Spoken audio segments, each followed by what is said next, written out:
ठाणे महापालिकेची महासभा तहकूब करण्यात आली आहे। यावरून सत्तेमध्ये असणाऱ्या शिवसेना आणि भाजपमध्ये कलगीतुरा रंगलाय। आशा भोसले यांच्या निधनामुळे तहकूब प्रस्ताव सादर करण्यात आलेला होता। मात्र या सभेमध्ये नारी शक्ती वंदन विरोध करणाऱ्या विरोधकांचा निषेध प्रस्ताव भाजप नगरसेवक भरत चव्हाण यांनी दिला होता। हा प्रस्ताव वाचून न दाखवल्यामुळे भाजप नगरसेवक आणि नगरसेविका सभागृहाबाहेर आक्रमक झाले।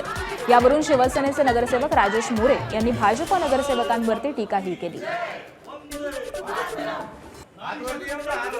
पण विरोधकांचा खरा चेहरा या निमित्ताने समोर आलेला आहे। कारण विरोधक फक्त महिलांबद्दल बोलतात, पण जेव्हा महिलांना खरंच काही महिलांसाठी करण्याची वेळ येते तेव्हा ते कसे पाठीशी जातात हे आपण सगळ्यांनीच बघितलं, पूर्ण देशाने बघितलं। आणि महिलांच्या स्वप्नांचा चक्काचूर करण्याचं काम हे विरोधी पक्षांनी केलेलं आहे। त्याचा आम्ही सगळेजण महिला म्हणून तर निषेध करतोच। आणि या निमित्ताने आम्ही वेगवेगळ्या पक्षातल्या महिलांना देखील भेटलो आणि त्यांचं देखील हेच म्हणणं होतं की अधिनियमाला आमचा पाठिंबा आहे, की जेणेकरून सत्तेमध्ये प्रशासनाच्या कामकाजामध्ये महिलांचा टक्का वाढणार होता, महिलांचा सहभाग वाढणार होता। पण याला विरोध करून विरोधकांनी आपलं खरं रूप दाखवलेलं आहे, त्याचा आम्ही निषेध करतो।